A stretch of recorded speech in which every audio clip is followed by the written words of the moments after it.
Begitu membongkar Pak Anies Baswedan, yang dimunculkan prestasi-prestasinya. Kan aneh. Berarti Bejorka ini kita. Bolo Dewi. Allahu Akbar. Goncang negara.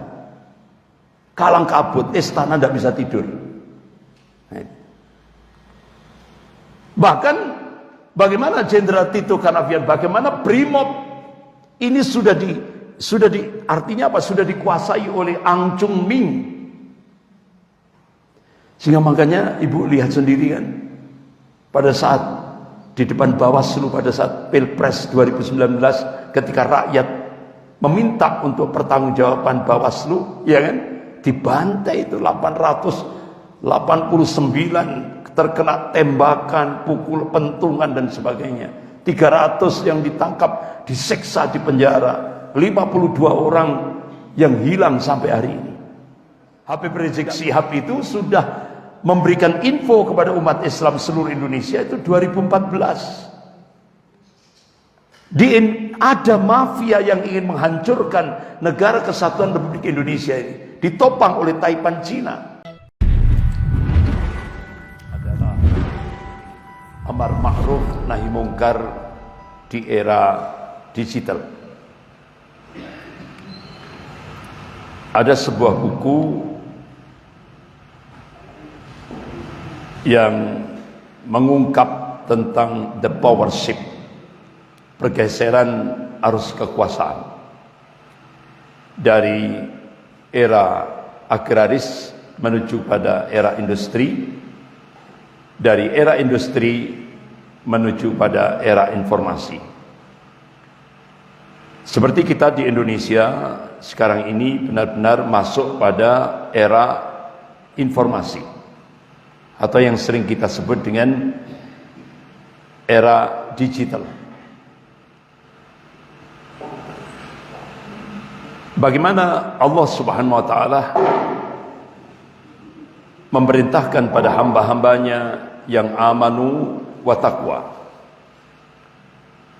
ketika kita memasuki pertarungan as-sira' bainal haq wal batil, pertarungan antara al-haq dan al-batil.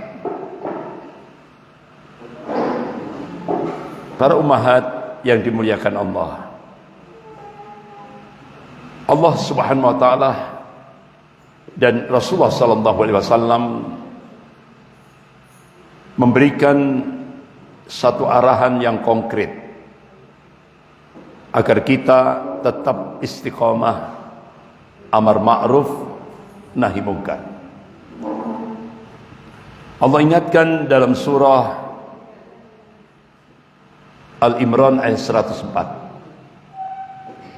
Allah berfirman, A'udzubillahi minasyaitonir rajim.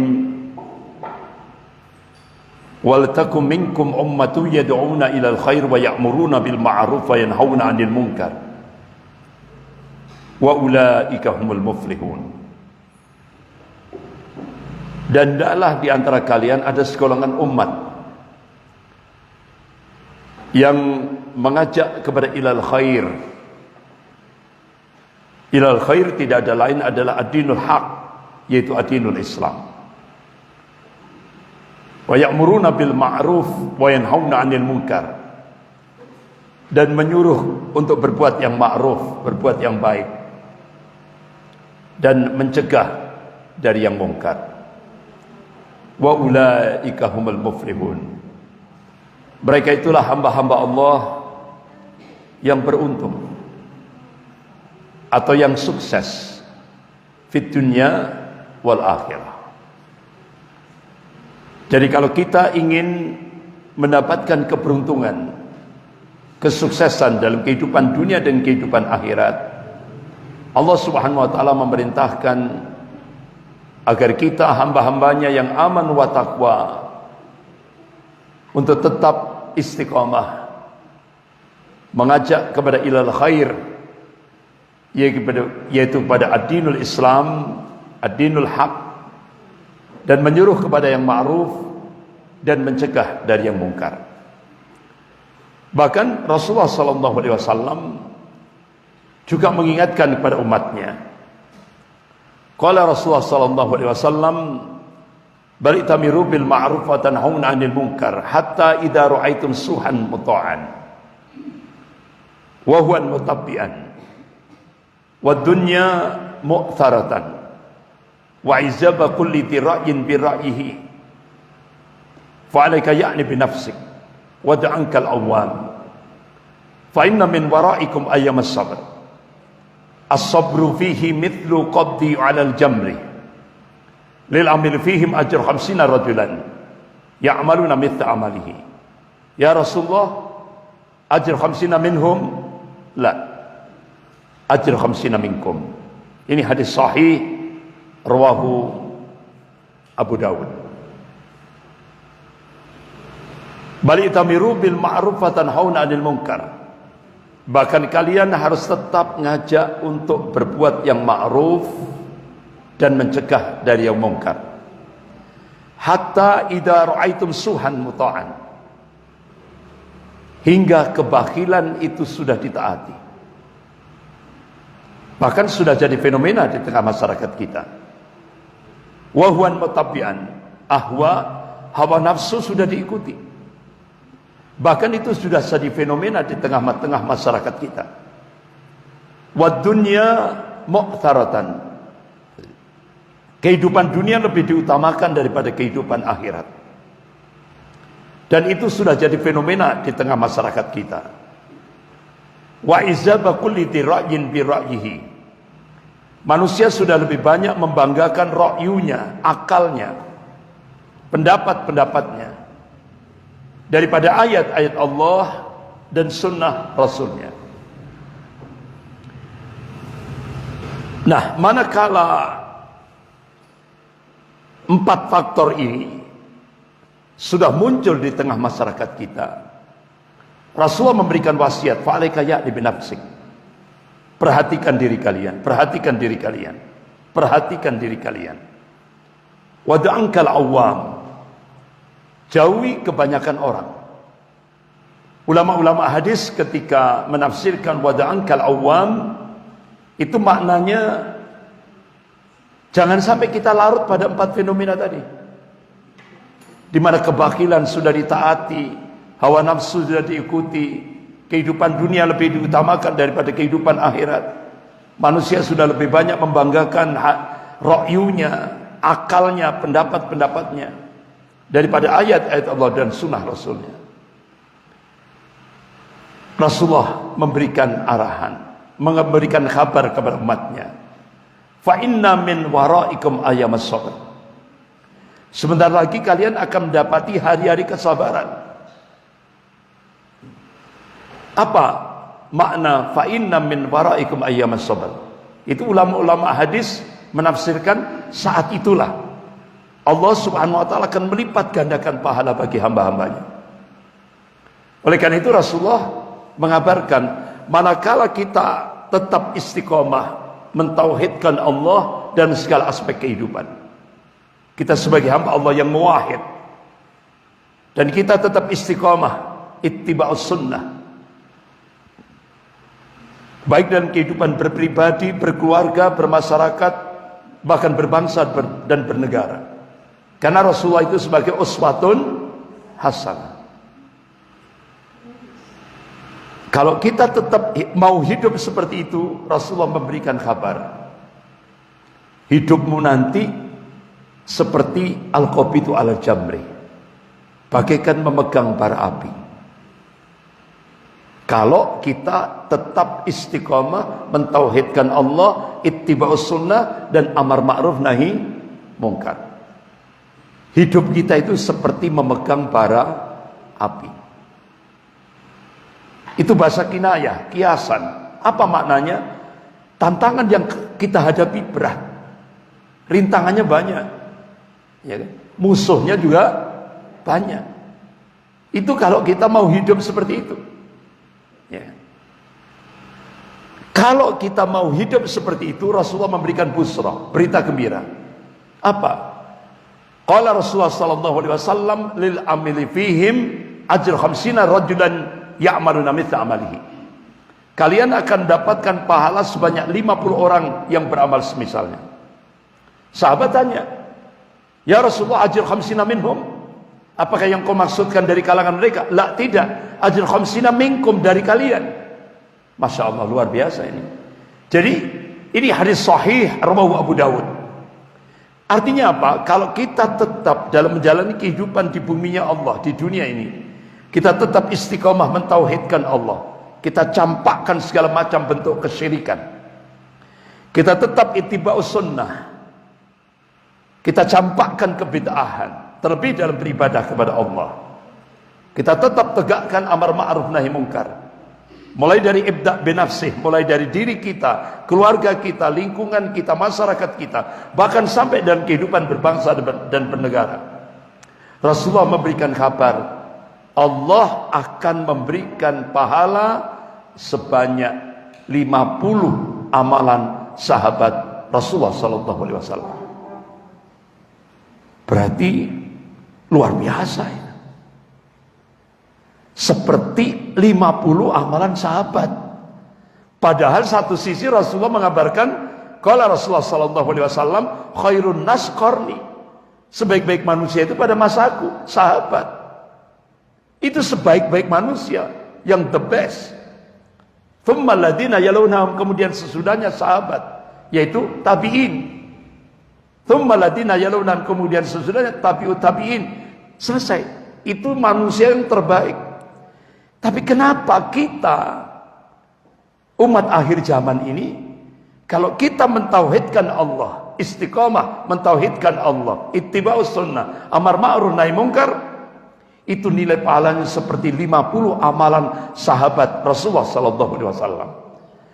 Masya Allah, berarti kalau itu kita kerjakan, tauhid was sunnah, amar ma'ruf nahi mungkar, itu berarti kita sudah melakukan akselerasi amal soleh, percepatan amal, lompatan amal. Kenapa? Seringkali kan kita diingatkan oleh Rasulullah, rata-rata umur umatku baina sittin was sab'in, antara 60 sampai 70. Artinya apa? Rasulullah mengingatkan, jangan sekali-kali mengandalkan umur, tidak akan sampai. Makanya Rasulullah memacu kita, memotivasi kita, lakukan lompatan-lompatan amal. Ini salah satunya adalah amar ma'ruf nahi mungkar. Di samping tauhid was sunnah, amar ma'ruf nahi mungkar. Ini ibu-ibu.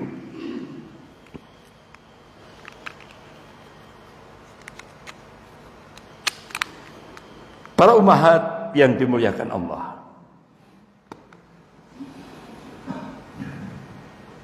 ada model gaya baru, amar ma'ruf nahi mungkar, model baru. Kalau kita di Indonesia, ulama turun gunung, ya kan, untuk menegakkan amar ma'ruf nahi mungkar. Segala macam bentuk kemaksiatan, kebobrokan moral, ulama turun gunung, diikuti oleh umatnya. Nah sekarang ibu-ibu, para ummahat yang dimuliakan Allah, sekarang ada model baru, bentuk nahi mungkar, yang dimainkan oleh satu orang, Bejorka. Ya. Tapi kan nama Jawanya ya Bejo, bahasa Polandianya Bejorka. Ya, Polandianya. Kenapa Bejorka ini di Polandia? Dia memberikan sinyal. Indonesia itu benderanya merah putih, Polandia putih merah. Artinya itu bahasa sinyal. Bejorka mengungkap Indonesia sedang terbalik. Sedang terbalik. Nah ini. Sehingga akhirnya ibu-ibu, Bejorka di akun Twitternya dia menulis, Saya melakukan nahi mungkar sesuai dengan kemampuan saya. Apa? Lewat menggerak-gerakkan jari-jari. Dari Polandia. Saya melakukan doxing. Doxing itu membongkar. Artinya menampar wajah pejabat-pejabat yang bobrok, pejabat-pejabat yang rusak. Gitu. Ini kemampuan saya melakukan nahi mungkar. Akhirnya pemerintah panik. Badan Intelijen Negara panik. Badan Cyber dan Sandi Negara panik. Mabes Polri panik. Sampai akhirnya ditangkaplah seorang pemuda di Madiun. Ya. Karena dianggap penopang Bejorka. Ternyata salah tangkap. Ternyata pemuda itu jualan es. Ibunya akhirnya curhat di stasiun televisi TV One. Anak saya loh tidak punya komputer. Untuk makan saja Senin Kemis. Berarti kan berat. Akhirnya polisi salah tangkap. Tibane wong gak duwe. Gitu. Panik Bu. Dengan nahi mungkar model gaya baru ini. Sehingga mungkin ada orang menganggap Bejorka ini hacker.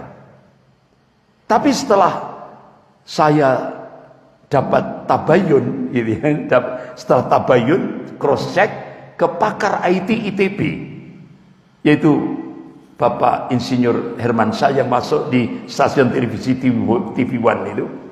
Beliau bukan hacker. Ya, kalau hacker itu kan konotasinya negatif, Pak. Hitam, ya kan? Konotasinya negatif kalau hacker. Ya. Nah, ini bukan hacker. Bahkan Bejorka ketika konsultan IT Singapura memberi informasi sesat kepada pemerintah RI, dia memberikan, artinya memberikan peringatan kepada pakar IT dari Singapura. Jadi benar-benar ibu-ibu, Bejorka ini luar biasa. Dia ahli IT. Dia dalam sendirian di Polandia. Tapi bisa bongkar sampai surat-surat resmi yang sangat rahasia milik Pak Jokowi, Presiden Jokowi, bisa dibongkar, diungkap di publik. Luar biasa. Sampai istana goncang, geger. Bahkan pejabat-pejabat yang itu tadi, yang nggak benar dibongkar. Di antaranya Menkominfo, dirjennya Puan Maharani, Ketua DPR, kemudian Pak Erick Thohir, kemudian dari Pak Muhdi, habis itu ada lagi Pak Luhut Binsar Panjaitan, ya kan? Dibongkar semuanya. Ya. Bahkan sampai buzzer-buzzer istana ini, diantaranya Abu Janda, dibongkar bahwa dia ini memang otak Zionis Yahudi. Kan dia di Yerusalem berdoa di tembok ratapan dengan bersama orang-orang Yahudi. Dibongkar sama Bejorka. Bahkan Ade Armando, Rudi Kamli, kemudian Denny Siregar, Habib Kribu, kemudian yang terakhir Eko Kuntadi yang melecehkan ustadzah dari pondok pesantren Lirboyo. Dibongkar semuanya. Kamu makan pajaknya umat Islam se-Indonesia, tapi pekerjaanmu mencaci maki Islam, melecehkan Allah, melecehkan Rasulullah. Tidak malu kan gitu. Dibongkar. Jadi dia memberi makan anak dan istrinya dari pajaknya umat Islam, tapi kerjaannya mencaci maki Islam, dibongkar sama Bejorka. Kalang kabut dia. Begitu juga Jenderal Tito Karnavian, ya kan? Dibongkar. Ini benar-benar nahi mungkar model gaya baru. Bahkan sampai beliau memberikan satu peringatan. Kenapa koruptor di Indonesia dilindungi? Kenapa rakyat dan ulama dikriminalisasi? Kenapa aparat jadi penjahat? Ya model Sambo itu, ya kan? Aparat jadi penjahat. Kenapa penguasa jadi pengusaha? Yang sampai digambarkan dia memeras rakyatnya, sampai digambarkan orangnya besar, terus ada orang kurus krempeng dipelintir, Bu. Sampai jadi seperti meres baju cucian itu, Bu. Diperes. Itu gambarannya, bahasa perumpamaannya seperti itu. Tapi anehnya ibu-ibu, begitu membongkar Pak Anies Baswedan, yang dimunculkan prestasi-prestasinya. Kan aneh. Berarti Bejorka ini kita bolo dewi. Allahu Akbar. Goncang negara. Kalang kabut, istana tidak bisa tidur. Bahkan bagaimana Jenderal Tito Karnavian, bagaimana Brimob ini artinya apa? Sudah dikuasai oleh Ang Chung Ming. Sehingga makanya ibu lihat sendiri kan, pada saat di depan Bawaslu pada saat Pilpres 2019, ketika rakyat meminta untuk pertanggungjawaban Bawaslu, ya kan, dibantai itu 889 terkena tembakan, pukul, pentungan dan sebagainya. 300 yang ditangkap, disiksa di penjara. 52 orang yang hilang sampai hari ini. Tidak pernah diekspos Jawa Pos, apalagi stasiun televisi. Ini karena yang menguasai Ang Chung Ming, 9 naga. Kalau bahasa sekarang oligarki Cina. Nah, dia termasuk peristiwa Kanjuruhan di Malang. Itu kan dikendalikan ini Brimobnya. Makanya kan Kapolri langsung memberhentikan, ya, memecat komandan-komandan Brimob. Kenapa? Dikuasai Cina. Ya. 200 lebih loh, Bu. Itu bukan pengamanan, itu pembunuhan itu. Kalau ngaman enggak tahunya akhirnya diakui sama Mabes Polri, ternyata yang gas air matanya itu kadaluarsa. Makanya banyak itu yang kena sampai keluar darah matanya itu. Jadi jahat, Bu, jahat. Ditembakin sampai akhirnya di Malang itu kan, di jalan-jalan itu sampai muncul ungkapannya apa?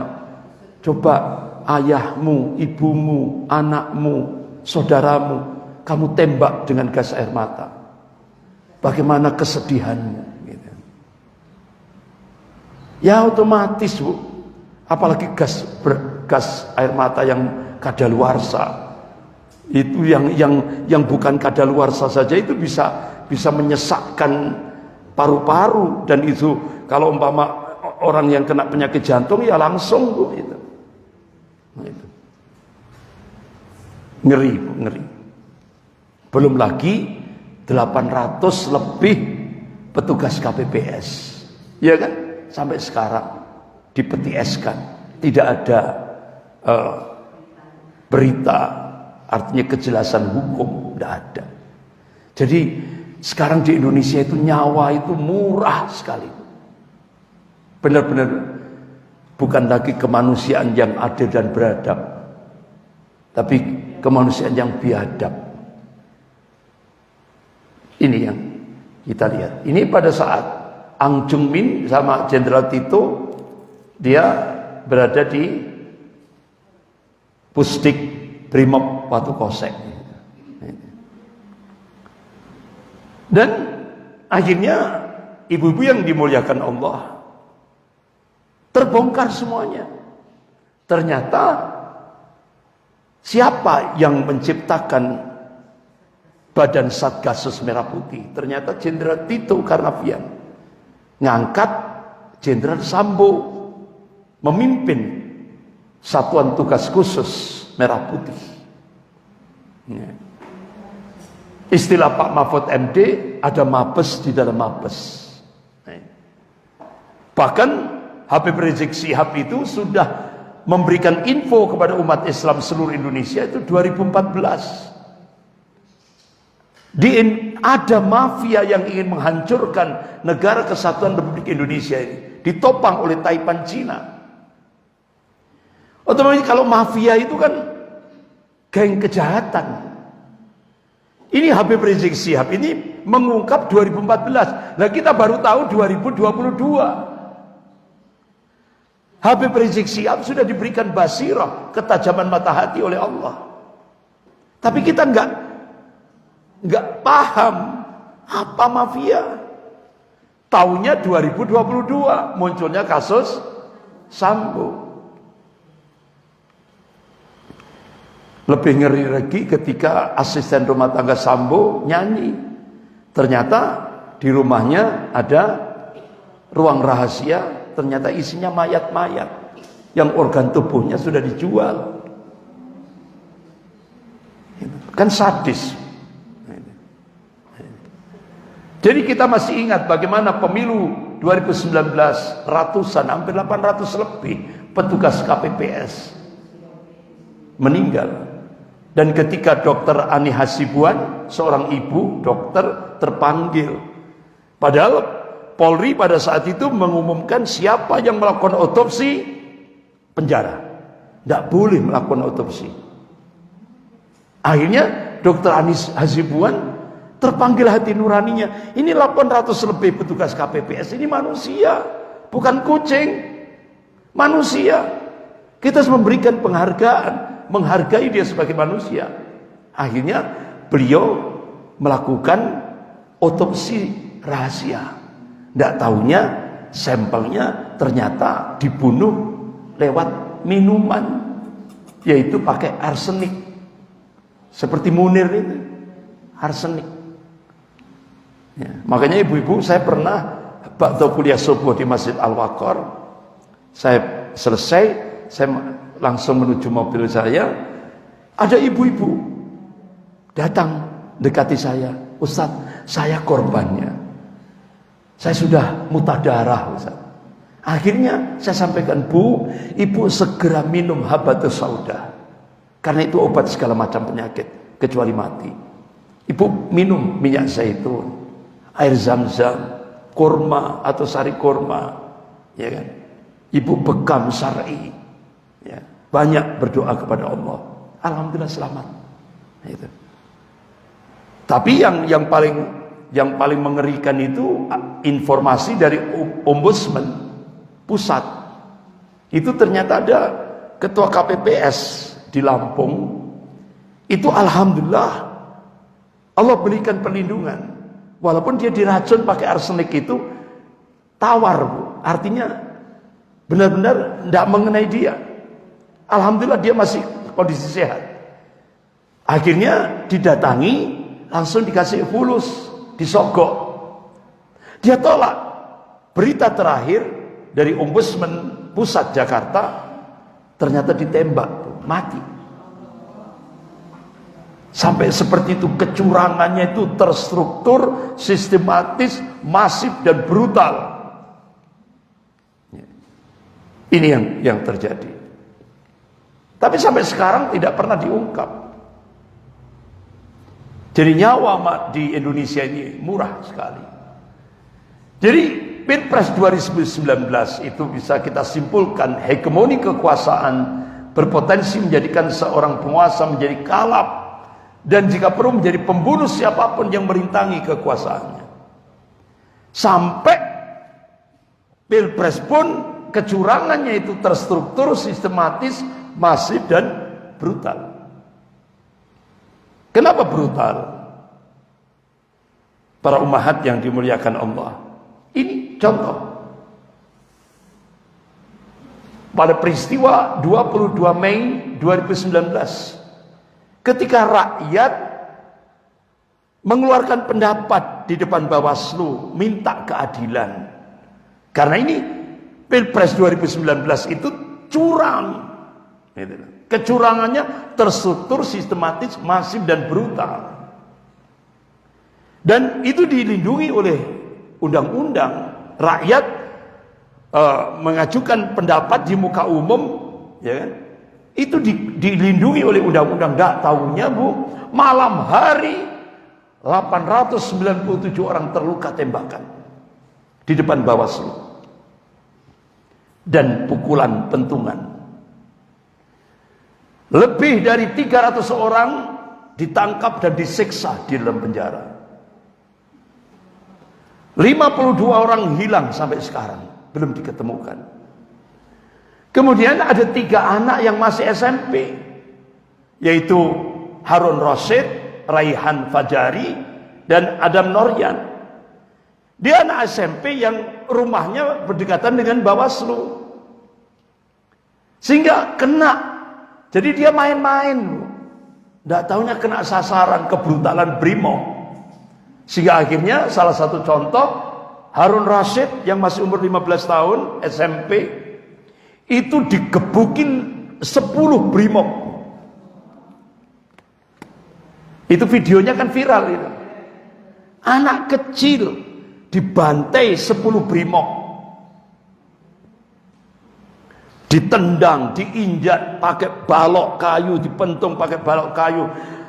Popornya senjata itu dihantamkan di kepalanya.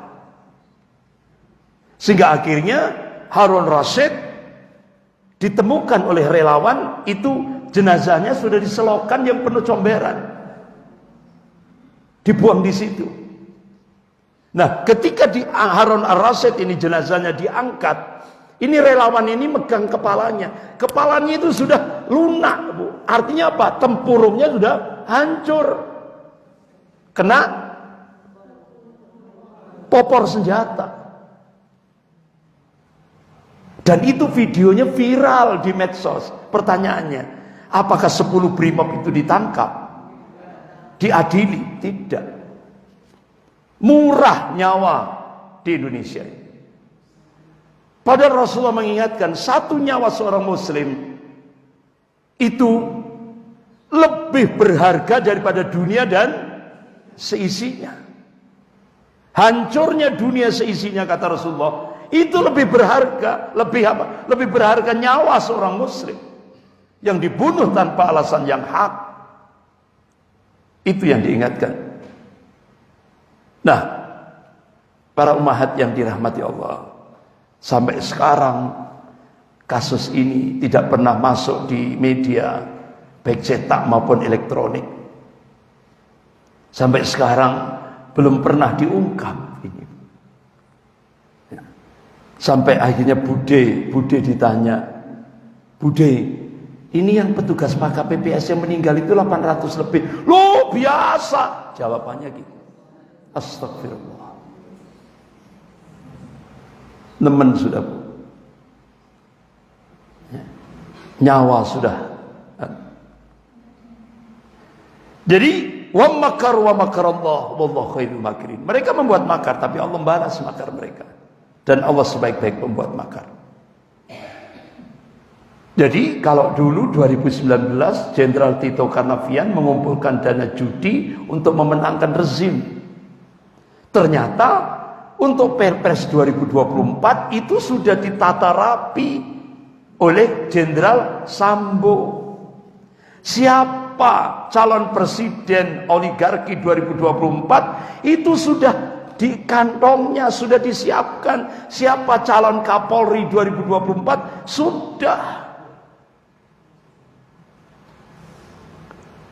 sudah disiapkan.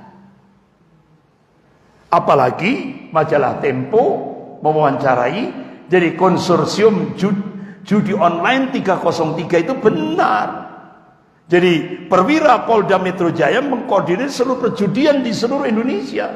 Bahkan ibu-ibu dana rutin per tahun dari perjudian online itu rutin 1,3 triliun.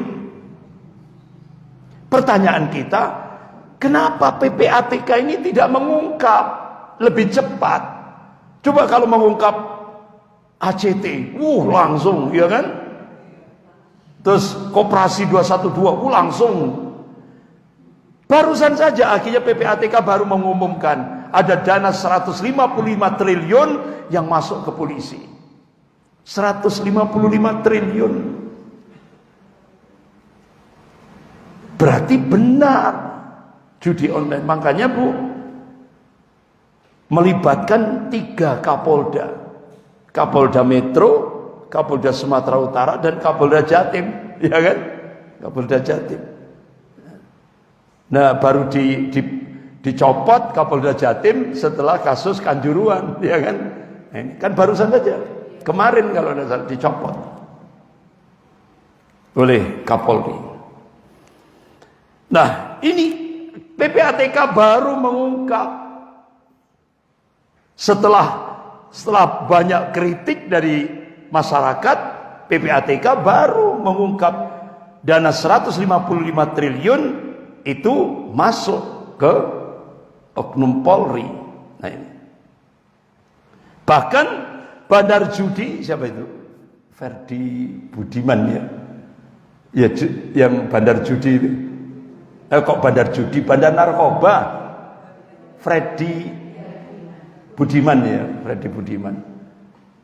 Itu nyanyi, loh, saya sudah store 450 miliar ke BNN, Badan Narkotik Nasional, setor ke Mabes Polri, ke pejabat polisi 90 miliar.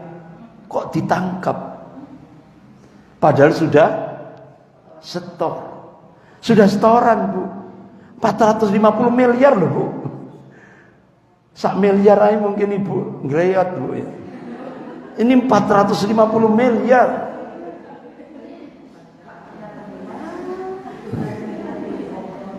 Jadi benar-benar makanya ada stigma negara ini akan hancur binasa jika perwira main kartel narkoba. Ibu yang dimuliakan Allah.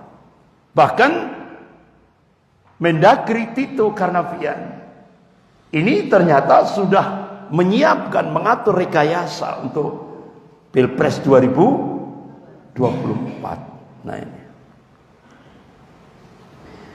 Siapakah Bejorka yang mengungkap tentang kebobrokan yang ada di Indonesia? Dan dia adalah hacker yang bikin pemerintah ketar-ketir. Makanya dia akan nulis di akun Twitternya yang tadi sudah saya sampaikan ini, berbagai cara telah dilakukan, termasuk cara yang benar. Apakah itu berhasil? Jadi saya memilih menjadi martir untuk membuat perubahan di Indonesia. Dengan apa? Menampar wajah mereka di dunia maya, bukan di fisik, di dunia maya. Jadi ini Bejorka ini model nahi mungkar gaya baru. Sehingga akhirnya kalangan netizen menyatakan hacker Bejorka adalah kita. Berarti Bolo Dewi. Jadi ini ibu-ibu yang dimuliakan Allah. Nah, ternyata Bejorka mengungkap data-data KPU yang ingin melakukan kecurangan untuk Pilpres 2024. Padahal ini 2022 loh. Itu dibongkar semuanya kecurangannya. Jadi sudah disiapkan kecurangan untuk 2024, sudah ditata rapi, dibongkar oleh Bejorka. Luar biasa.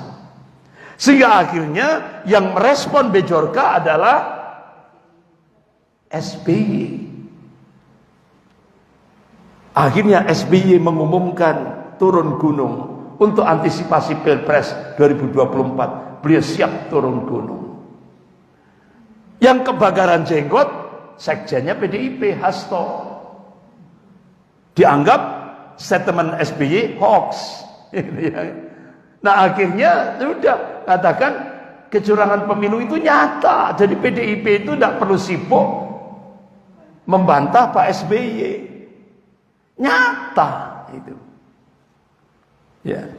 Akhirnya ibu-ibu untuk menghadapi Bejorka, satu orang loh, Bejo namanya. Kalau bahasa Polandianya Bejorka. Itu ngerojok 624 miliar untuk membiayai Badan Cyber dan Sandi Negara. Jadi ngatasi satu orang bejo, itu pemerintah ngerojok dana 624 miliar. 624 miliar. Ya, luar biasa ini, Bu. Mudah-mudahan muncul bejo-bejo yang lain. Kalang kabut, Bu. Sampai surat-surat resmi presiden bisa terbongkar. Ya kan? Jadi benar-benar ini luar biasa, ibu-ibu. Ibu-ibu yang dimuliakan Allah. Jadi semua kedunguan ini berawal dari kardus yang digembok ini. Ya. Sudah kardus digembok pakai gembok besi itu loh, Bu. Jadi kita ini dibodohi gitu loh, Bu. Wis kardus itu kalau ibu siram sama air ya langsung lemas. Ya kan? Ya kan? Sudah kardus suruh gembok pakai baja itu. Ya kan? Pakai gemboknya baja itu. Jadi kita dibuat dungu, ya ini dibuat bodoh. Ya kan? Mulai dari sini, Bu. Akhirnya ibu tahu sendiri hasilnya. Coba, Bu, wajah seperti ini kira-kira menang atau kalah? Kalah. Susah, Bu. Ini wajah susah, kalah. Loh kok tiba-tiba angkanya kok. Jadi angkanya milik Prabowo pindah ke sini. Jadi yang 54 itu sebenarnya Prabowo, jadi pindah, yang 45 pindah ke Prabowo, yang 54 pindah ke Jokowi. Kan aneh ini, Bu. Ternyata dia pakai hacker Cina di depan KPU. Berubah. Dirubah pakai hacker. Sehingga dalam kondisi kalah akhirnya jadi menang. Berarti kemenangannya ini palsu. Akhirnya semuanya palsu. Ya kan? Kemenangannya palsu, ijazahnya palsu, warungnya palsu, omongannya juga palsu. Jadi akhirnya kepalsuan. Makanya ulama kita, Pak Habib Rizik Syihab menyatakan di Indonesia ini darurat kebohongan dan kezaliman. Ya, kalau bahasa kasarnya darurat kepalsuan dan kezaliman. Ini ibu-ibu, kalah bisa jadi menang. Ini cuma ada di Indonesia, sak donya ini cuma ada di Indonesia. Kalah bisa menang. Kalah hitungannya tapi bisa menang. Ini jadi benar-benar kita dibuat dicurangi betul. Akhirnya Ketua KPU Arief Budiman dipecat di sidang di Dewan Kehormatan Penyelenggaraan Pemilu. Ya. Akhirnya dipecat ketua KPU-nya. Masih mendingan loh dipecat. Beda yang ketua KPU 2014, Pak Kamil Manik ya, Kamil Malik Manik ya, pokok Kamil Malik itu. Ya, Kamil Malik itu begitu beliau mau akan mengungkap kecurangan, langsung diracun, meninggal. Padahal sebelumnya itu masih omong-omong dengan Profesor Yas Rashid, orang PII, masih omong-omong. Tidak tahunya setelah itu biru dampak daripada racun. Dan keluarga tidak boleh melakukan otopsi. Selesai. Ini yang ketua KPU 2014. Nah, ketua KPU 2019 masih mendingan dipecat, nggak dibunuh kan? Nah, akhirnya ibu-ibu, Pak Hasto yang tadinya mengkritik siapa ini, Pak SBY, ya kan? Mengkritik Pak SBY, ternyata dia menyuap, dibongkar sama wartawan koran Tempo, ternyata Hasto ini menyuap. Akhirnya kan terbongkar. Dia ngomong apa yang dinyatakan Pak SBY hoax. Ternyata dibongkar, dia yang melakukan kecurangan itu. Nyuap, nyogok KPU. Pertanyaan kita, apakah masuk penjara Pak Hasto? Tidak. Karena yang berkuasa. Tidak. Karena yang berkuasa. Inilah sistem hukum di Indonesia. Hukum itu milik penguasa. Inilah yang terjadi. Padahal sudah jelas-jelas dia nyogok KPU. Ya kan? Ini yang terjadi. Ibu-ibu yang dimuliakan Allah. Sehingga akhirnya Habib Rizik Syihab mengumumkan di tengah-tengah umat Indonesia sekarang darurat kebohongan dan kezaliman. Sehingga akhirnya Habib Rizik Syihab menyerukan revolusi akhlak. Kalau presiden kita menyerukan revolusi mental, ya kan? Nah, kalau Habib Rizik revolusi akhlak. Kenapa kalau kita buka sejarah ternyata revolusi mental itu sudah digerakkan oleh Komisi Sentral PKI DNID. Makanya Pak SBY mengatakan revolusi mental itu revolusinya komunis. Makanya Habib Rizik Syihab menyerukan revolusi akhlak. Ini. Sehingga ibu-ibu kita diingatkan oleh Rasulullah. Qala Rasulullah sallallahu alaihi wasallam, "Satakunu ba'di umara'u." Sepeninggalku nanti kalian akan melihat umara, penguasa. Man dakhala alaihim fasaddaqum bikatibihim wa anahum ala dhulmihim falaysa minni wa lastu minhu wa laysa yaidu alayya al-khawf. Jika kalian membenarkan kebohongan penguasa kalian dan kalian mendukung kezaliman penguasa kalian, kalian bukan golonganku dan aku bukan golonganmu, dan kalian tidak akan bisa menuju al-khawf, telaga Nabi. Wa man lam yathbut alaihim wa lam yusaddiqhum bi kadhibihim wa lam yu'inhum ala dhulmihim fa huwa minni wa ana minhu wa sayyidu alayya al-khawf. Rawahu Nasa'i fi Kitabil Imarah. Sebaliknya kata Rasulullah, jika kalian tidak membenarkan kebohongan penguasa kalian dan tidak mendukung kezaliman penguasa kalian, kalian golonganku dan aku golonganmu, dan kalian bisa menuju al-khawtun Nabi. Ini hadis rawahu Nasa'i fi Kitabil Imarah, di dalam kitab kepemimpinan Imarah. Itu ini solusi yang diberikan oleh Rasulullah. Kalau kita hidup di tengah kebohongan dan kezaliman. Karena kita hidup sekarang seperti ini. Ini solusi yang diberikan oleh Rasulullah. Jangan sekali-kali kalau membenarkan kebohongan penguasa. Dan jangan sekali-kali kamu mendukung kezaliman penguasa. Ini pegang erat-erat. Jangan. Ini hadis ini jarang disampaikan dulu. Jarang ustadz-ustadz menyampaikan. Yang sering disampaikan itu apa? Taat pada ulil amri. Sudah. Itu saja.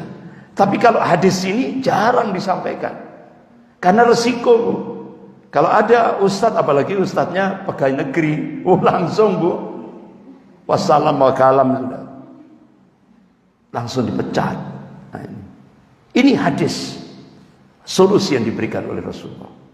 Bahkan Rasulullah mengingatkan, qala Rasulullah sallallahu alaihi wasallam, innakum sataruna ba'di athara wa umuran tumkiruna. Sepeninggalku nanti kalian akan menyaksikan athara. Itu ulama-ulama hadis menafsirkan athara itu penguasa yang zalim. Wa umuran tumkiruna. Apa-apa yang kamu ingkari, artinya pelanggaran agama, justru dimunculkan oleh penguasa. Akhirnya sahabat tanya, ya Rasulullah, apa yang kau wasiatkan kalau saya hidup di tengah-tengah seperti itu? Apa wasiat Rasulullah? Qala Rasulullah sallallahu alaihi wasallam, addu ilaihim haqqahum wassallallahu haqqahum. Tunaikan hak-hak penguasa kalian dan mintalah kepada Allah hak-hak kalian. Berarti Bu, kalau kita muncul kondisi penguasa seperti itu, Rasulullah masih tetap meminta umatnya untuk menjadi warga negara yang baik. Tunaikan hak-hak penguasamu, bayar PLN, bayar PDAM, bayar pajak, terus apa lagi? Ya wis, ya kan? Pokok tunaikan hak penguasa kalian. Mintalah kepada Allah hak-hak kalian. Presiden halalan thayyibah. Jadi berubah tergantung kejabatannya berarti. Kalau jadi ketua MUI, Majelis Ulama, haram gitu. Ya kan, BPJS haram. Begitu diangkat jadi wakil presiden, halalan ditambahi thayyibah. Astagfirullah. Jadi mudah Bu ya, dari haram menjadi halal. Astagfirullah. Ditambahi thayyib lagi. Ibu-ibu yang dimuliakan Allah. Bagaimana realitas politik di Indonesia? Ini yang harus kita ketahui bersama.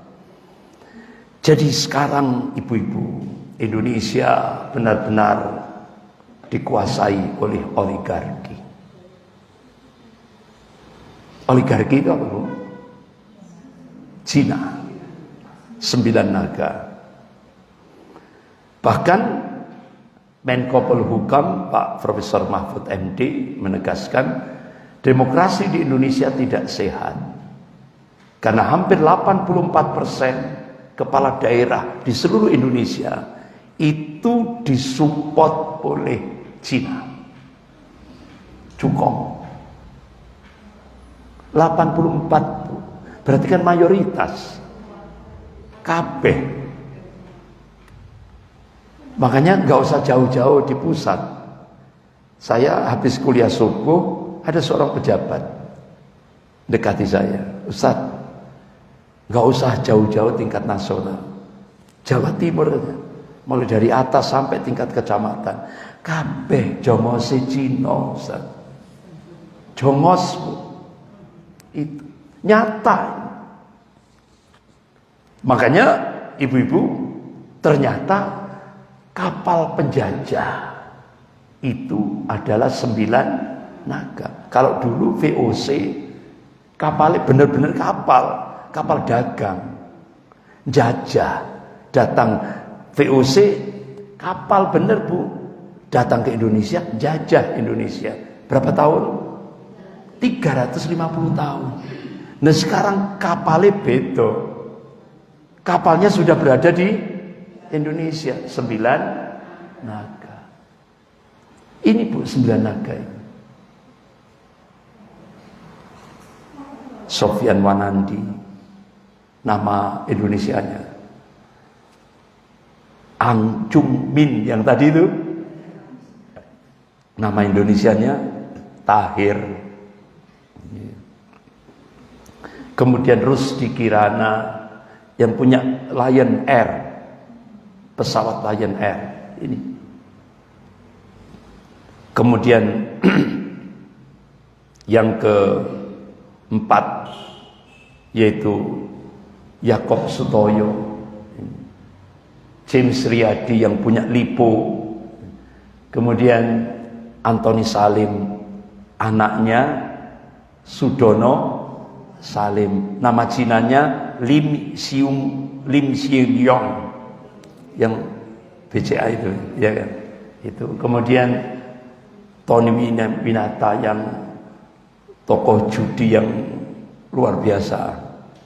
Kemudian yang ke-8 Edward Suryajaya. Kemudian yang ke-9 Robert Budi Hartono. Nama Indonesianya ini, tapi Cina yang kena kasus BLBI.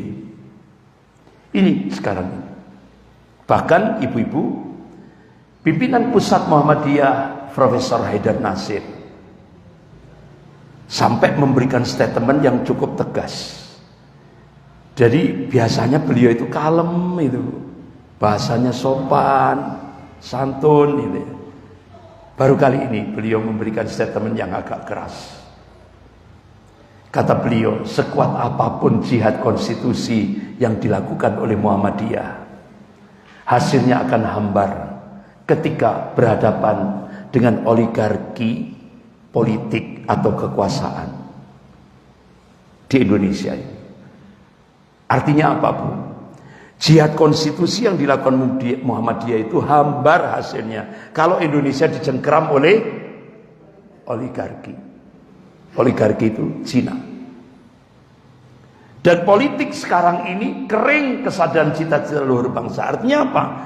Politik di Indonesia sekarang ini lepas dari agama, sehingga kering. Yang dilakukan adalah segala macam cara. Tidak ada nilai-nilai agama. Rusak sudah. Bahkan salah satu jajaran ketua Muhammadiyah, pimpinan pusat Muhammadiyah, yaitu Bapak Dr. Busromo Kodas, mantan ketua KPK. Beliau memberikan statement KPK diremuk, artinya dihancurkan. Dulu KPK itu kan momok kan, Bu, ya, bagi pejabat. Sekarang KPK itu kayaknya apa-apa ini sudah, Bu, dihancurkan. Ya, kan? Malah KPK sekarang ini dijadikan alat untuk membantu kerusakan Indonesia. Salah satu diantaranya akan menghabisi Anies Baswedan. Berapa biayanya? 300 triliun untuk menghabisi Anies Baswedan. Padahal ibu-ibu, Pak Jenderal Purnawiran Gatot Nurmantio itu pernah dalam sebuah seminar untuk membeli Indonesia itu oligarki cukup menyiapkan 50 triliun untuk membayari ketua-ketua parpol itu. 50 triliun itu bisa beli Indonesia, 50 triliun. Nah, ini untuk Anies 300 triliun. Berarti kan lebih bahaya dari Indonesia. Berarti, Bu, ini 9 naga ini paranoidnya sudah luar biasa. Ketakutannya sudah paranoid sudah. Ya, ketakutannya terhadap Pak Anies Baswedan. Sehingga akhirnya kan rencananya hari Senin yang lalu itu kan akan dipenjara Pak Anies Baswedan. Tapi luar biasa, Pak Anies mainnya bermain cantik, ya kan? Hanya Pak Anies Nasdem dikunci sama Nasdem. Habis dikunci sama Nasdem, Pak Anies ke Yapto, Pemuda Pancasila, yaitu banyak preman-premannya itu, ya kan? Nah, itu. Habis itu ke Habib Rizik Syihab. Ini sudah terkunci. Sehingga nanti kalau umpama benar-benar Pak Anies ini ditangkap dan dipenjara, ini akan terjadi ledakan sosial yang sangat membahayakan bagi Indonesia itu. Kosnya tinggi. Kenapa? Ternyata Pak Anies itu sudah milik publik. Gerakan bawah tidak bisa dibendung. Bahkan sampai orang Kalimantan nyumbang bis. Bisa gak? Bis second, Bu. Bis anyar gres. Ini sekarang perjalanan menuju Jawa Timur. Untuk diserahkan ke Jawa Timur. Bis untuk pemenangan Anies Baswedan. Jadi orang Kalimantan, Bu. Pengusaha Kalimantan. Beli bis baru untuk pemenangan. Masya Allah. Ini sudah tidak bisa dibendung. Tidak bisa dibendung. Jadi kata Pak Dr. Busromo Kodas, KPK dihancurkan. Sumber daya alam minerba dikeruk oleh investor Cina. Dana pendidikan yang sebenarnya untuk rakyat itu tidak dipersembahkan untuk Taipan Cina. Kan aneh ini. Apa yang tersisa, kata beliau, dari rezim ini? Momentum pandemik pun dirampok. Yang itu sebenarnya dana bantuan sosial itu untuk rakyat yang terkena pandemik COVID-19 dirampok sama menteri sosialnya Pak Juliari Batubara. Kebetulan Pak Juliari Batubara ini bendaharanya PDIP, DPP PDIP. Itu kalau di koran itu kan cuma 25 triliun. Nggak tahunya Pak Novel Baswedan, penyidik senior KPK, menyatakan 100 triliun itu yang diembat, dirampok kan. Kalau dirampok bahasanya rodok kasar Bu ya. Diembat gitu ya. Bahasanya rodok santun. Diembat 100 triliun. Akhirnya karena sudah jadi kesepakatan, ibu-ibu, sudah jadi kesepakatan. Apa? Siapa yang di DPR RI, siapa yang melakukan korupsi di era pandemik, hukumannya mati. Ternyata apa? Bude interupsi. Lah, kalau nanti Pak Juliari Batubara terus kader-kaderku yang PDIP, kan PDIP kan tertinggi, juara 1 koruptor se-Indonesia. Bupati, wali kota dari PDIP. Lah kalau dihukum mati semua, habis kaderku katanya. Akhirnya curhatan Bude diterima. Sehingga akhirnya ibu-ibu pengadilan memutuskan untuk bendahara PDIP yaitu Pak Juliari Batubara, kebetulan Menteri Sosial, dihukum 12 tahun penjara, denda 500 juta rupiah. Ya Allah, 100 triliun baliknya cuma 500 juta. Nah 500 juta nyelening Nurul Ilmi sekejap, iya kan? Itu. Jadi ya Allah, nemen itu Bu. 100 triliun loh Bu.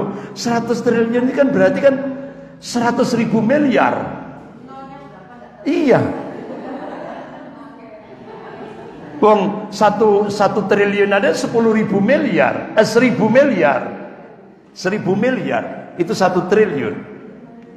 Ini 100 triliun.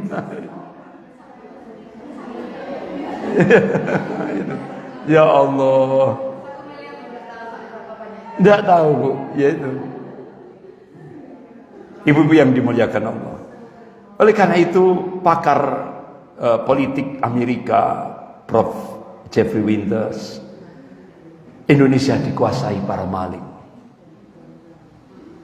Nah ini benar ya Bu ya? Benar. Nah, untung yang ngomong ini pakar politik dari Amerika. Nah, nek sing ngomong wong Indonesia langsung ditangkap ini Bu. Iya kan? Langsung ditangkap ini. Ini yang ngomong orang Amerika. Pakar politik Amerika, Profesor Jeffrey Winters. Bahkan Profesor Salim Said, guru besar ilmu politik dan militer Universitas Indonesia, mengatakan kenapa negara lain bisa maju? Karena ada yang mereka takuti. Sedangkan di Indonesia Tuhan pun tidak ditakuti. Ini loh Bu, bedanya seperti itu.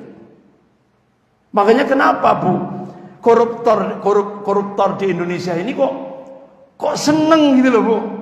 Artinya kok semakin banyak. Karena apa? Kalau di Amerika itu ditembak sekian ratus kali, ya kan? Kalau di Inggris itu, kalau di Saudi dipenggal kepalanya, ya kan? Kalau di Korea Utara diajak jalan-jalan, kan? Anu kan? Ya kan? Diajak jalan-jalan, tidak tahunya langsung masuk ke lubang buaya yang buayanya itu lapar. Jadi diajak jalan-jalan sama Presiden Korea, ya kan? Korea Utara itu loh Bu. Habis itu langsung nyemplung. Belum, di dalamnya buaya yang lapar. Nah, kalau di Malaysia digantung, ya kan? Di Indonesia dipotong apanya? Masa tahanannya. Saya kira dipotong tangannya, tidak tahunya dipotong masa tahanannya, sehingga akhirnya kena remisi bebas. Habis itu korupsi lagi. Karena apa? Karena setelah korupsi, Bu, koruptor itu tidak seperti masuk di penjara Cipinang, seperti tidak tahunya di sana seperti hotel ada, Bu, seperti hotel. Sehingga akhirnya dia nyaman. Wong kondisinya seperti hotel bintang 5 penjaranya. Itulah Indonesia. Makanya kenapa koruptor di Indonesia ini tidak pernah jera, ya kan? Embuh meneh. Bahkan sekarang dikatakan apa, Bu?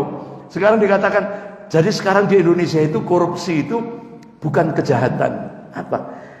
Beto carane golek rezeki. Perbedaan mencari rezeki. Astagfirullah. Rusak sudah, Bu, Indonesia ini sudah rusak. Iya kan? Coba Ibu lihat, KPU korupsi, KPK korupsi, Pertamina, BPJS, Asabri, Jiwasraya, Bumi Putra, Garuda, semuanya berlomba-lomba, bukan fastabiqul khairat, bukan berlomba-lomba dalam kebajikan, tapi berlomba-lomba untuk menghancurkan negara. Sampai impor bawang putih pun melibatkan menteri korupsinya. Impor bawang putih dikorupsi, padahal untuk rakyat. Bahkan sampai, Ibu pernah enggak Singapura ada sumber minyak? Enggak kan? Singapura itu kan pulau kecil, jadi besarnya itu karena beli tanah dari Indonesia, dari Riau, ya kan? Akhirnya nambah pulaunya, karena tiap hari dia ngambil pasir dari Sumatera itu, sehingga akhirnya Singapura pulaunya tambah besar karena beli pasir untuk menambah pulau. Nah, anehnya Indonesia beli minyak ke Singapura. Beli BBM di Singapura. Jadi lebih aneh lagi. Jadi dari Indonesia ditaruh ke Singapura, dari Singapura balik di Indonesia. Tujuannya apa? Pejabatnya dapat bonus fee. Itu loh. Muter. Jadi muter balik benar. Padahal dari Indonesia. Ya Allah, sudah rusak. Sehingga ada 5 kasus korupsi besar di Indonesia, yaitu kasus BLBI 138 triliun, kasus PT Duta Palma Group 78 triliun. Ini kan yang diekspor 78 triliun, tidak tahunya bengkak 104 triliun. Kemudian kasus kondensat 37 triliun, kasus Asabri 22,7 triliun, sampai izin ekspor minyak goreng loh, Bu, dikorupsi 20 triliun. Makanya, Bu, padahal Indonesia ini penghasil minyak terbesar sak-dunia, tapi rakyatnya suruh antri minyak goreng. Padahal Indonesia ini ekspor kualitas 1 tingkat dunia, terbesar seluruh dunia. Tapi anehnya rakyatnya suruh antri minyak goreng. Ternyata korupsi. Ini rusaknya negara ini karena ini. Tapi yang dituduh umat Islam, tuduhannya apa? Radikal, teroris, intoleransi, anti Pancasila, ya kan? Bolak-balik itu terus. Padahal maling teriak maling. Yang nuduh itu yang menghancurkan negara. Makanya sinyalnya Indonesia sedang kebalik. Bejorka tadi itu, bejo tadi itu kan. Nah, akhirnya ibu-ibu di akun Twitter itu sempat ini Ibu Tiwi ini negara bangkrut bukan karena subsidi untuk rakyat, tapi karena maraknya korupsi, ya kan? Para pejabat. Jadi maraknya korupsi. Bangkrutnya itu bukan karena subsidi pemerintah kepada rakyat. Akhirnya apa yang terjadi? Pusri ngamuk, Jengsri ngamuk. Akhirnya pemerintah stop subsidi agar rakyat mandiri. Loh, akhirnya rakyat balas, rakyat stop bayar pajak agar pemerintah mandiri. Wih, mak jelek bu, kapokmu kapan? Jadi, yuk logika rakyat ya benar juga bu ya. Jadi pemerintah stop subsidi untuk rakyat, rakyatnya stop bayar pajak ke pemerintah. Sudah, ya kan? Iya bu. Itu. Itu. Nah ini, jadi yang tadi itu 78 triliun itu ternyata bengkak sampai 104,1 triliun. Ini. Jadi kita dikadali bengkak sampai 104,1 triliun. Ini uang yang dibawa. Larinya ke Singapura loh. Tapi alhamdulillah ketangkap. Nah, ibu-ibu yang dirahmati Allah. Ada riset dari 2 pakar intelijen dunia. Jadi yaitu Peter Warren dan August Kuhn.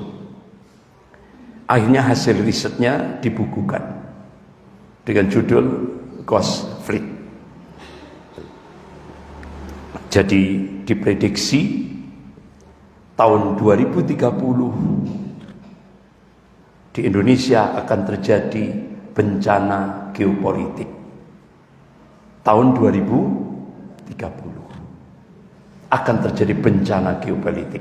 Artinya apa? Indonesia sudah tidak punya kedaulatan. Yang ada adalah Indo-Cina. Masih belum. Ya, ini 2030 ini.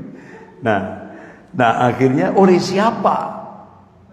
Mafia Taipan Cina dan komunis Cina. Akhirnya Pak Amin Rais, sebelum saya meninggal, kata Pak Amin Rais, saya sudah memberi wasiat kepada Presiden Jokowi, tolong cepat putar haluan, karena Indonesia akan hancur. Pak Amin Rais sudah memberi wasiat sebelum beliau meninggal. Ini wasiat beliau. Pak Jokowi putar haluan, segera putar haluan sebelum hancur Indonesia. Dan mudah-mudahan ibu-ibu, insya Allah selamatkan Indonesia dengan Allah munculkan pemimpin yang insya Allah amanah. Mudah-mudahan kita hanya bisa berdoa. Apalagi ada isu terjadi kudeta militer di Cina. Nah, otomatis itu akan berdampak ke Indonesia.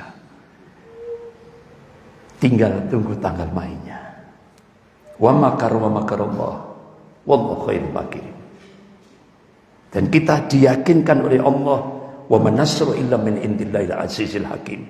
Kemenangan itu datangnya dari Allah yang maha perkasa lagi maha bijaksana. Bahkan Allah berjanji, wa kana haqqan alaina nasrul mu'minin.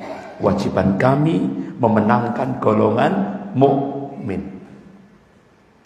Berarti dari sini kita dipacu sama Allah. Apa? Ayo rubah syakhsiah kita, diri kita dari muslim menjadi mukmin. Kalau kita ingin dimenangkan oleh Allah Subhanahu wa taala. Karena kemenangan datangnya dari Allah. Insya Allah. Kita hanya bisa memohon kepada Allah Subhanahu wa taala.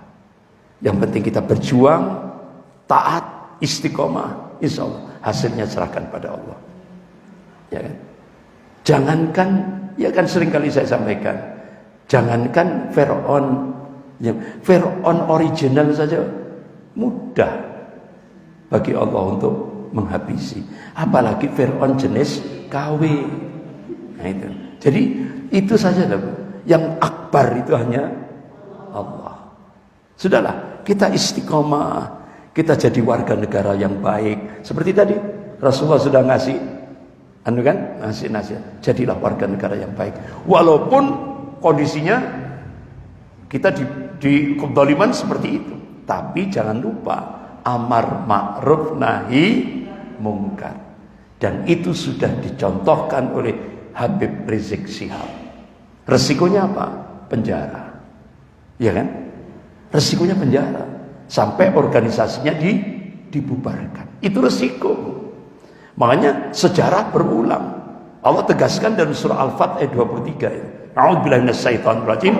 Sunnatullahi allati qad khalat min qabl wa lan tajid sunnahi tabdila. Jadi sunnatullah itu berlaku sejak dulu kata Allah. Dan kalian tidak akan pernah menemukan perubahan akan sunnatullah. Artinya apa? Sejarah akan berulang. Itu. Kalau dulu ibu-ibu kita masih ingat dalam ingatan kita, ya. Kalau dulu yang namanya ada Nasakom jilid 1, ya kan? Ya otomatis sejarah berulang. Nasakom jilid 2. Warna dan kualitasnya saja yang berbeda, ya kan? Insya Allah kita optimis, ya kan? Kita optimis. Saya kira gitu, ibu-ibu, apa yang kita bahas pada pagi sampai siang hari ini mudah-mudahan mendapatkan ridho dari sisi Allah Subhanahu wa taala. Mungkin ada kesempatan, ada pertanyaan, monggo silakan. Ya, monggo. Ye, monggo silakan.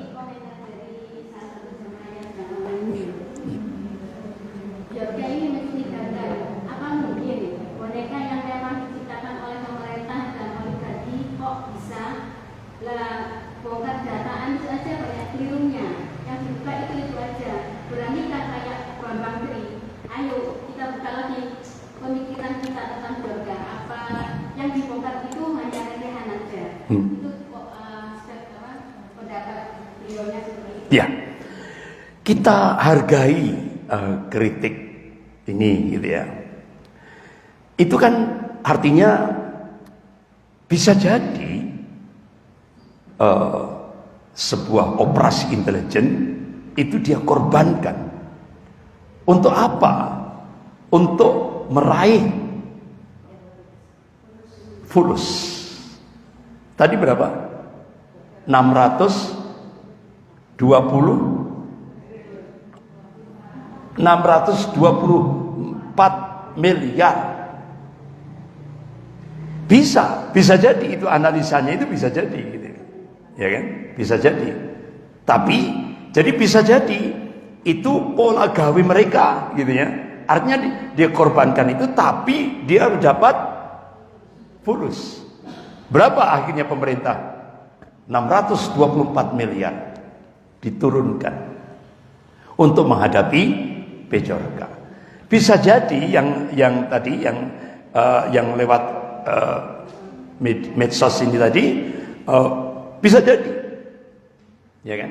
Tapi kita melihat itu secara menyeluruh, gitu ya. Anehnya, kalau dia membongkar pejabat-pejabat yang bobrok, itu kan negatif yang diungkap. Tapi begitu membongkar Pak Anies Baswedan, itu yang dimunculkan malah prestasi. Nah, ini kan berarti kan ada nilai plus bagi kita. Nah, ini. Jadi memang tidak bisa gebiah uyah gitu ya. Diratakan semua apa kalau bahasa Jawa itu? Gebiah uyah, itu tidak bisa. Ada positif Bejorka ketika mengungkap Pak Anies Baswedan, itu yang diungkap prestasi-prestasinya. Sehingga akhirnya kalangan netizen yang lain menyatakan berarti Bejorka itu kita. Seperti itu. Nah, itu. Tapi kan dia sesuai kemampuan dia. Kan tidak mungkin sesuai dengan idealis kita. Ya kan? Ya Bejorka ya kudu bongkar ijazahnya Pak Jokowi, ya kan? Ya kan? Nah, artinya apa? Ya kita harus melihat situasi. Nah, anggap saja bagi tugas lah gitu ya. Yang skop global itu Bejorka, yang sampai masalah-masalah pernik-perniknya, masalah ijazah itu Bambang Tri, ya kan? Karena memang Bambang Tri itu orang yang paling dekat dengan Pak Jokowi. Kan orang dekatnya, temannya, gitu kan. Jadi otomatis yang namanya temannya itu yang paling tahu pada masa mudanya. Nah itu, jadi Pak Bambang Tri. Makanya sampai beliau mengadakan doa mubahalah. Berani berarti kalau dia berani doa mubahalah itu kan berarti dia insya Allah jujur gitu ya, Pak Bambang Tri. Ya tinggal nanti keputusan hakim, ya kan? Hakim pengadilan tentang ijazahnya ini, ya kan? Tinggal tunggu tanggal mainnya.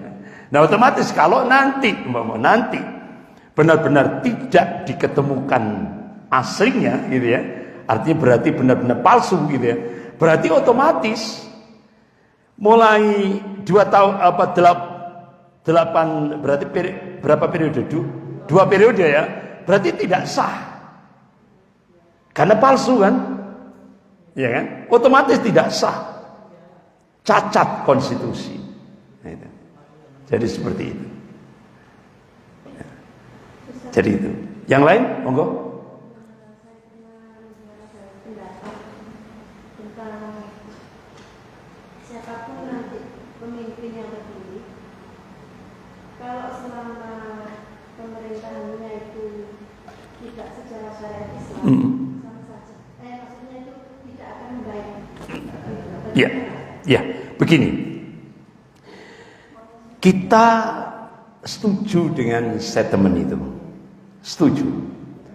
Selama sistemnya bertentangan dengan syariat Islam, tidak akan pernah Allah ridho, gitu ya. Tapi ada ikhtiar yang dicontohkan oleh Presiden Turki Tayyip Erdogan. Beliau masuk sistem, ya kan? Beliau masuk sistem demokrasi. Setelah direbut, beliau melakukan taghyir, perubahan dari sistem sekuler menjadi sistem Islam. Nah, ternyata sekarang Turki makmur, ya kan? Nah itu. Jadi kita husnudzon saja, mudah-mudahan, gitu ya. Mudah-mudahan calon pemimpin yang akan datang ini seperti Tayyip Erdogan. Gitu saja. Ya memang saya ndak menyalahkan statement yang tadi itu. Kita semuanya saya kira sama. Selama kita tidak pakai sistem syariat Islam, tidak akan mungkin, ya kan? Tidak ada kamusnya, ya kan? Makanya ini benar-benar ada marhalah, tahapan-tahapan. Tidak bisa seperti balik tangan. Ada ikhtiar.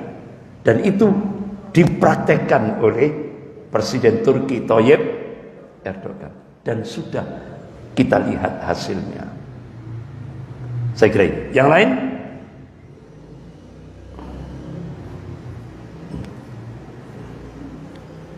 Cukup?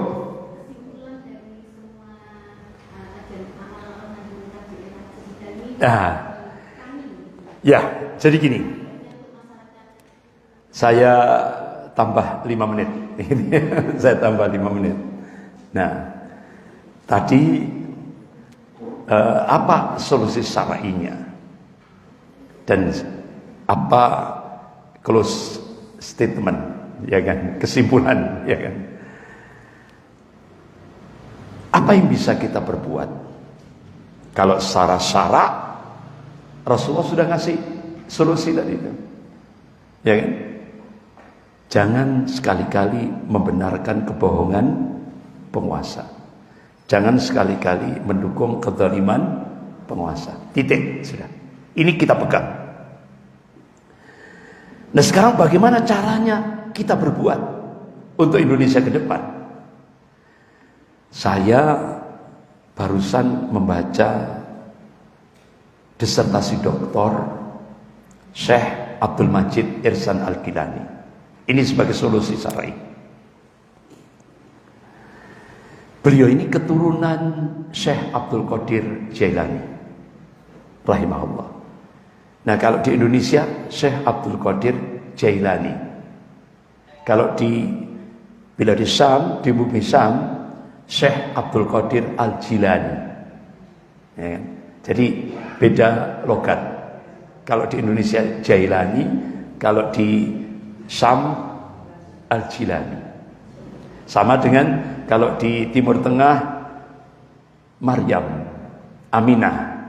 Kalau di Indonesia Siti Maryam, Siti Aminah. Nah, gitu kan? Nah, itu beda Indonesia sama. Nah, Syekh Abdul Majid Ihsan Al-Gilani ini ayahnya mujahid Palestina. Ibunya mujahidah Palestina.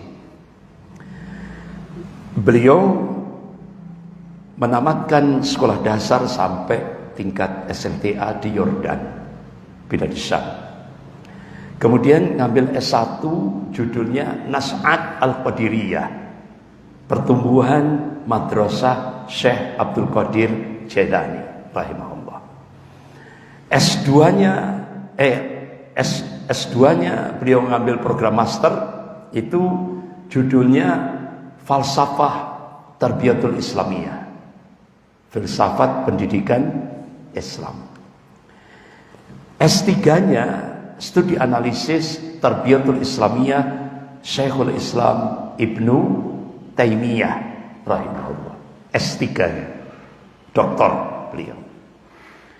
Nah, beliau menulis karya ilmiah tentang falsafah Tarbiyatul Islamiyah, mendapatkan penghargaan Al-Farabi International Award tahun 2008, mengalahkan 128 penulis karya ilmiah tentang falsafah Tarbiyatul Islamiyah tingkat dunia. Beliau nomor 1. Nah, kitab yang ditulis oleh beliau mendapatkan rekomendasi dari Universitas Islam Madinah Al-Munawwarah. Berarti ulama-ulama Madinah memberikan ajukan jempol karya ilmiahnya. Nah, diungkap di dalam disertasi doktornya itu, Syekhul Islam Ibnu Taimiyah itu sangat takdim kepada Imam Al-Ghazali. Syekhul Islam Ibnu Taimiyah kalau memanggil Al-Ghazali itu dengan sebutan Abu Hamid Al-Ghazali. Syekhul Islam Ibnu Taimiyah diungkap dalam disertasi doktornya ini, beliau berada di garda terdepan untuk membela Al-Ghazali kalau ada orang-orang yang mengkritiknya. Diungkap dalam disertasi doktornya, Al-Ghazali pernah masuk pada terminal ilmu kalam. Ada kesesatan di dalamnya. Kemudian masuk pada terminal yang kedua, yaitu ilmu filsafat. Ada kesesatan di dalamnya. Kemudian masuk terminal ketiga, ilmu tasawuf. Ada kesesatan di sana. Akhirnya Imam Al-Ghazali menulis satu kitab diberi judul Al-Munqidh Minad Dhalal, keselamatan dari kesesatan. Nah, ini yang nggak pernah diungkap. Yang kita bacakan Ihya Ulumuddin. Akhirnya melihat Al-Ghazali sufi, ya kan? Nah, itu. Nah, ternyata Al-Ghazali ini punya murid. Siapa? Syekh Abdul Qadir Al-Jailani. Ini muridnya Al-Ghazali. Nah, akhirnya disertasi doktor ini pada pengantarnya ditulis dia mengambil landasan filosofi historis. Artinya apa? Dia tidak melihat person Al-Ghazali, tapi melihat kondisi umat Islam pada masa Al-Ghazali dan muridnya Syekh Abdul Qadir Jailani. Akhirnya diungkap dalam disertasi doktornya ini. Umat kondisi rusak, ya kan? Ta'assub, ya kan? Ta'assub hizbiyah sangat-sangat kental sekali.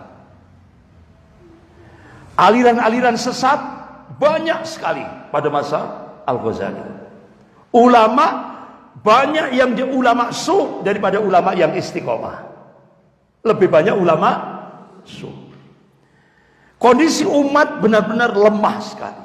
Akhirnya begitu umat Islam lemah dalam posisi titik nadirnya, diserang oleh pasukan salib, hancur.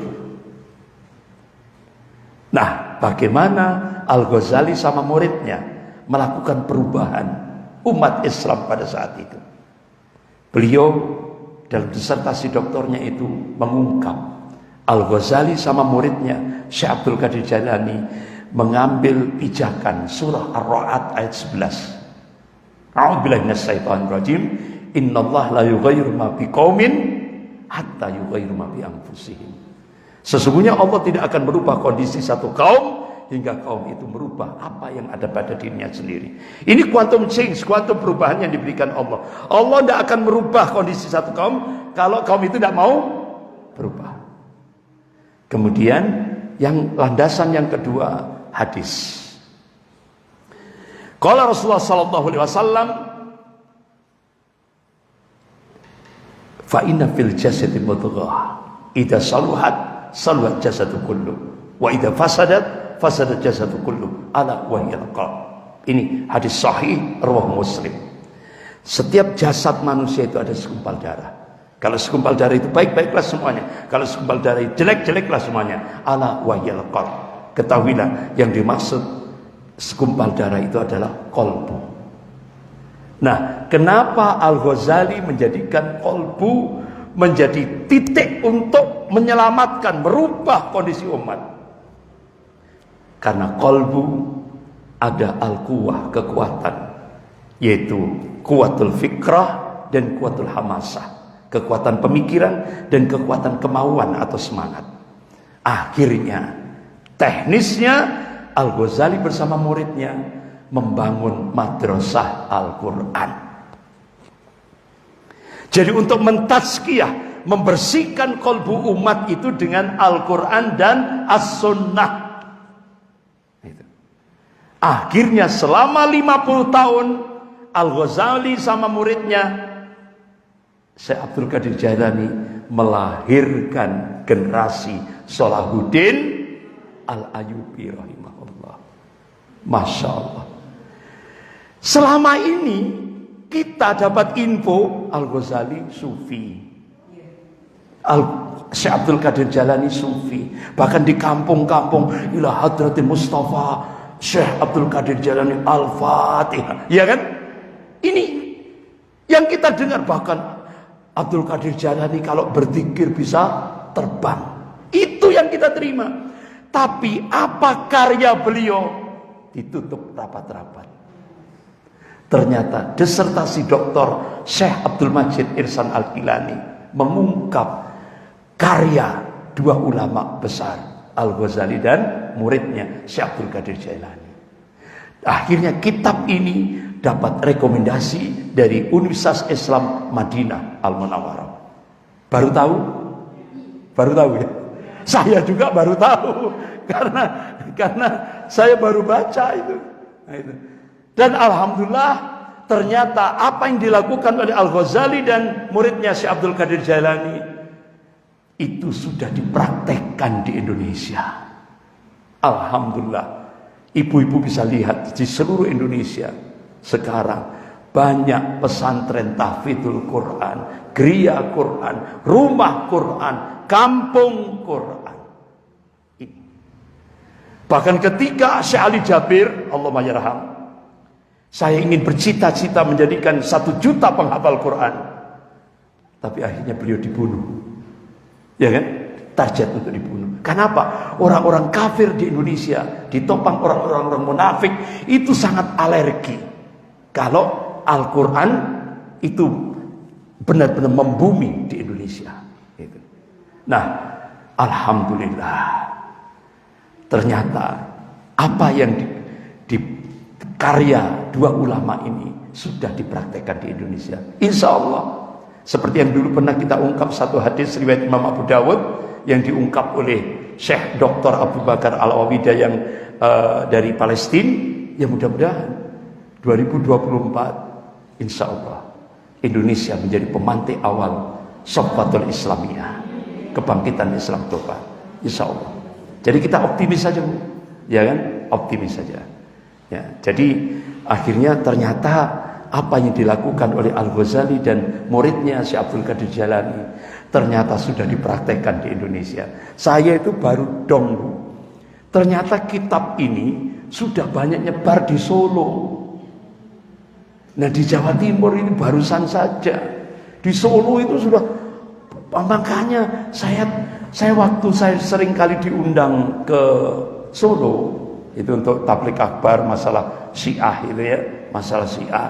Itu Ustadz Mu'in, Dr. Mu'in Dunillah itu yang meninggal, Allahumma yarham, itu pasang pamflet. Lah, saya waktu itu enggak dong, Bu, belum ngeh gitu ya.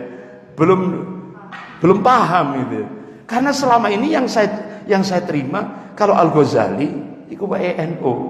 Nek Syekhul Islam Ibnu Taimiyah wae Muhammadiyah. Ternyata salah, info itu salah, ya kan? Syekhul Islam Ibnu Taimiyah sangat takdim sekali pada Al-Ghazali. Jadi berarti info ini tekondi gitu, ya kan? Dari mana ya? Akhirnya setelah ternyata Dr. Mu'in Dunillah yang Allahumma yarham, beliau meninggal kena Covid itu kan Sekjen Dewan Syariah Solo. Jadi itu sudah beliau pasang pamflet di pondoknya. Dua ulama besar memunculkan Salahuddin Al-Ayyubi. Jadikan itu pijakan. Jadi itu loh, Bu. Karyanya itu seperti itu. Kita baru tahu. Saya terus hanya begitu baca, ya Allah, ternyata Ustadz Mu'in itu berarti itu sudah sekian lama itu, Bu, di Solo. Makanya di Solo itu kan Jawa Tengah itu kan pembentukan tahfidz Quran itu kan semarak itu. Baru setelah itu Jawa Timur, ya kan? Baru Jawa Timur. Nah itu. Jadi ya rada telat, tapi walaupun telat ya alhamdulillah gitu. Saya kira gitu ya, sebagai penutupnya kita akhiri dengan doa kafarat majelis. Subhanakallahumma wa bihamdik asyhadu an la ilaha illa anta astaghfiruka wa atubu ilaik. Wabillahi taufiq wal hidayah. Wassalamualaikum warahmatullahi wabarakatuh.